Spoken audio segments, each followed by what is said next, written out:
The opening set will be played on Akilon Wastes. Spawning in the bottom right-hand position as the red Protoss from SK Telecom T1. His name is Bisu.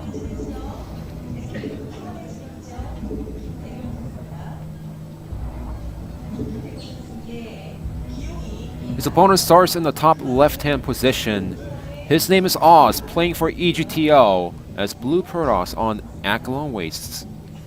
So will Bisu prove that his PvP isn't just a flash in the pan by defeating Oz this game? Or can Oz prove to everyone that he's a lot more consistent than he used to be? We're going to find out. When it comes to SK Telecom T1 and EGTO and Pro League, EGTO actually leads against SK Telecom T1 3-2 in the overall record, especially in round 4 and 5. EGTO defeated SK Telecom T1 4-3. Yeah, so a little good information there to have. We're going to have to see if they can keep that trend here.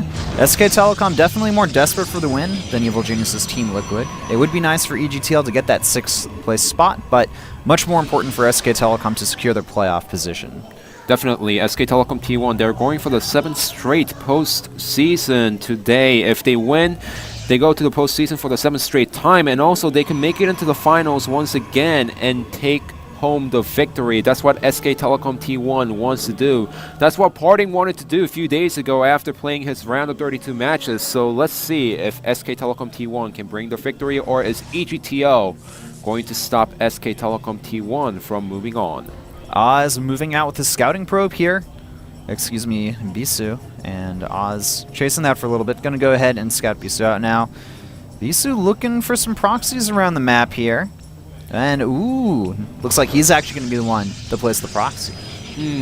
I'm not too sure about this, because Oz, he scattered with his probe. He saw Beast's probe moving his way, so he should expect the probe inside his main base. If Oz does not see a scouting probe inside the main base anytime soon, then he's going to expect Beast's probe to be somewhere else on the map, possibly going back to his main base or a proxy near his main base. Fun little fact here for you guys.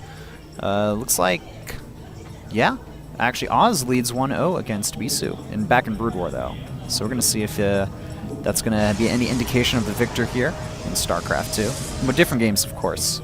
Pure speculation. There's the Stargate from Bisu as well here. So he is going to most likely go for some Oracle pressure and harassment against his opponent here. We're going to have to see if Oz can go ahead and scout that. Well, he even sees a probe moving from that rear location, so Oz, he knows where the proxy is. All he has to do is send a Zealot over there and double confirm that the Stargate is on the way. Yep, and there it is. Oz does manage to scout the Stargate here. This is going to be a big issue for Bisu, as, you know, his proxy has been scouted here, and he may not be able to actually get a unit out of that Stargate. So what is he going to do? Is he going to cancel the Stargate, or is he just going to press forward? We've seen some players try to build a second pylon to make sure the unit can get out, but no, Bisu cancels it at the very last second, gets a Twilight Council inside his main base. Now, I guess the good thing for Bisu here is that the Twilight Councils are pretty much at the same, pretty much produced at the same time from both players here. And he is, you know, he's one pylon behind, but it's not the end of the world. It's not game-losing scenario. And we do see a lot of fans here today at OGN as well, eating a lot of food. So now Bisu is transitioning into, seems like a Blink Stalker timing. His opponent Oz also going for the Blink. Indeed, adding on gateways on both ends here. We actually see that Oz is getting the Blink a little bit faster than his opponent here. Probably Bisu is a little bit afraid of potential pressure off of those 3 gates there.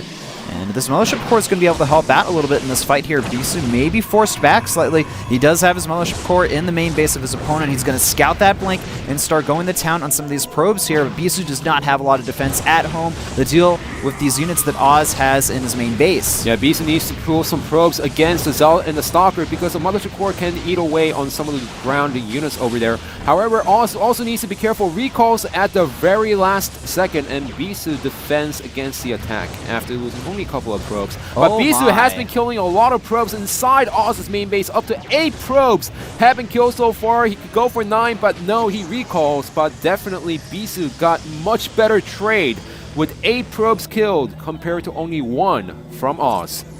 And in addition to that, this pylon over here, the forward pylon from Bisu, has not been scouted by the Mothership Core as well. Kim Taek-young setting himself up for a very solid mid-game, but no, the pylon now scouted here. This may temporarily halt the advance from our SK Telecom player. Oz moving across the map now. He does have a forward pylon, and it's going to come down to the micro.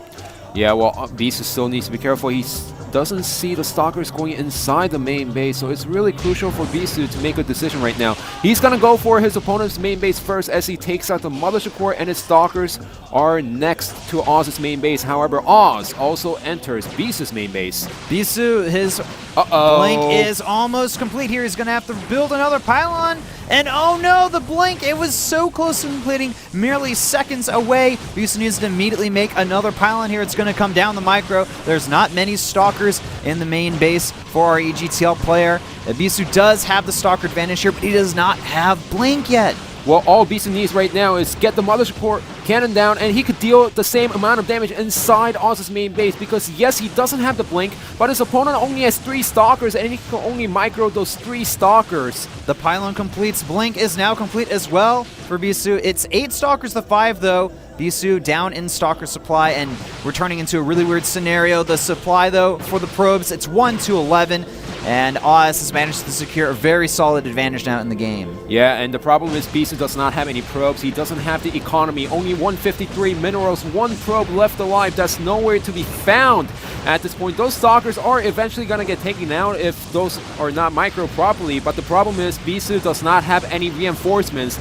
And that is going to be it, with Oz taking set number 1 for EGTL. GG is called. Bisu, he got a lot of probe kills early on, but unfortunately he wasn't able to see those units coming toward his base, and the trade was much better for the EGTL player, and now EGTL secured their first set win over SK Telecom in this match. So with SK Telecom losing the first set, you know, they have the strongest Protoss lineup, and that's the reason why they sent out 3 Protosses in set number 1, 2, and 3 so that they take an early lead against EGTL, but that didn't happen today with Oz taking out Bisu. So they're going to have to depend on Best to win his next match. However, his opponent from EGTL is going to be Hero. Hero, no pushover, one of the better Protoss players in Pro League as well. Definitely the most consistent player from Evil Genius' Team Liquid. And that's the matchup we're going to see here in set number 2. Don't go anywhere, guys. We'll be back after this commercial break.